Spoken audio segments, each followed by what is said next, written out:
ఇప్పుడు నాలాంటి యువకులు హైదరాబాద్‌లో ఒక ఇంటి స్థలం కొనుక్కోవాలనుకుంటే, ఎలాంటి జాగ్రత్తలు తీసుకోవాలి? న్యాయపరంగా రేపు ఇబ్బందులు రాకుండా ఉండాలంటే? ఇప్పుడున్న పరిస్థితుల్లో మీరు కానీ నేను కానీ ఇంకెవరైనా కానీ ఇళ్ళు కొనే పరిస్థితి లేకుండా ఇళ్ళ రేట్లు చాలా అధికంగా అన్యాయంగా అసంబద్ధంగా పెంచేశారు. నెంబర్ 1. నెంబర్ 2, హానెస్ట్గా ప్రస్తుతము ఇల్లు కొనాలంటే వాడు సంపాదించిన డబ్బు సరిపోదు. తప్పులు చేసేవాళ్ళే ఎక్కువ ఇళ్ళు కొనే అవకాశం ఉన్న సిస్టంలోకి వచ్చాం. ఇది గమనించే గవర్నమెంట్ ఒక 3 సార్లు ఇంట్రెస్ట్ రేట్ హౌస్ లోన్స్కి తగ్గిస్తూ వచ్చింది. మన 50% తగ్గించింది, 50 పాయింట్స్ తగ్గించింది. అంటే మీరు ఇల్లు కొనుక్కుంటే మేము సహాయం చేస్తామని చెప్పటం. ఎవరైనా సరే ఇల్లు కొనుక్కోవాలంటే ఒక ప్లానింగ్ అనేది వాడికి ఉండాలి. గతంలో లాగా ఇల్లు కొని అమ్మే బిజినెస్లు చేసేవాళ్ళు తగ్గిపోయారు. ఇప్పుడు అవసరం ఉంటేనే ఇల్లు కొంటున్నారు. నిజంగా మీకు ఈ ఇల్లు కొనాల్సినటువంటి ఆవశ్యకత అవసరం ఉందా లేదా మీరు ప్లాన్ చేసుకోండి. ఫైనాన్షియల్గా మీ ఎంత కెపాసిటీ ఉంది చూసుకోండి.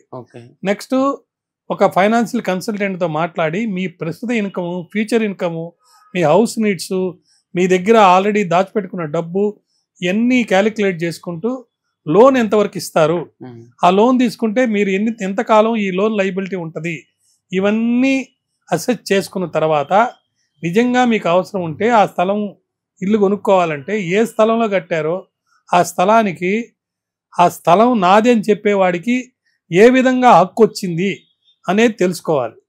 సపోజ్ వాడు ఒక రిజిస్ట్రేషన్ ద్వారా డాక్యుమెంట్ ద్వారా వచ్చిందంటే సబ్ రిజిస్టర్ ఆఫీస్లో కీ రిజిస్టర్ అని ఉంటుంది, కేఈవై కీ.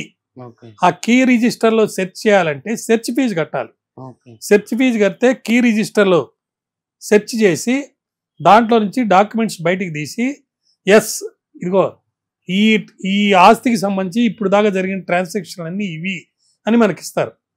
దాన్ని వెరిఫై చేసుకొని వాడికి టైటిల్ ఉందా లేదా స్థలం మీద, దాని తర్వాత కట్టుబడి ఎంత కట్టాడు, వాడు రేరా యాక్ట్ అప్రూవ్ అయి ఉంటే రేరా యాక్ట్లో ఉన్న పరిమితుల ప్రకారం కట్టాడా లేదని కూడా వెరిఫై చేసుకోవాలి.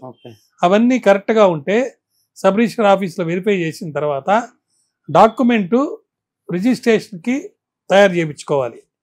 ఒక డాక్యుమెంట్ని రిజిస్ట్రేషన్ చేయటం అంటే 4 స్టెప్స్ ఉంటాయి.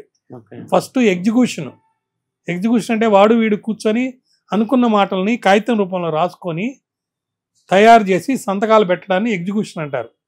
దాని తర్వాత ప్రజెంటేషన్, దీన్ని తీసుకెళ్ళి సబ్ రిజిస్టర్ ఆఫీస్లో ఇవ్వటం.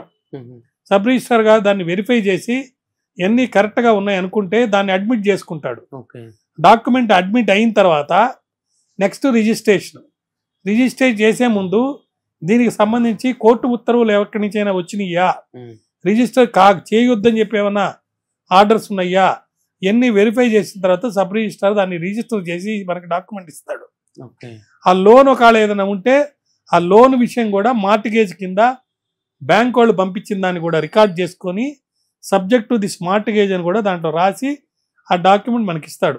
ఆ విధంగా వచ్చిన డాక్యుమెంట్ యొక్క ఫోర్సు మీరు రాసుకున్న రోజు నుంచి రిజిస్ట్రేషన్ అయిన తర్వాత రోజు నుంచి ఫోర్స్లోకి వస్తాయి. రాసుకున్న వెంటనే అది ఫోర్స్లోకి రాదు. రిజిస్ట్రేషన్ అయిన తర్వాత రిజిస్టర్ డేట్ కింద కాకుండా డాక్యుమెంట్ రాసుకున్న డేట్ నుంచి అది ఫోర్స్లోకి వస్తుంది. తర్వాత దాని మీద ఏమైనా అబ్జెక్షన్స్ ఉంటే 4 నెలల లోపల అమ్మినోళ్ళు కానీ కొన్నోళ్ళు కానీ బాధితులు కానీ సబ్ రిజిస్ట్రార్కి అబ్జెక్షన్స్ పెట్టచ్చు, లేదా కోర్టుకు వెళ్ళి దాన్ని రద్దుపరిచేదానికి కూడా ప్రయత్నాలు చేయొచ్చు.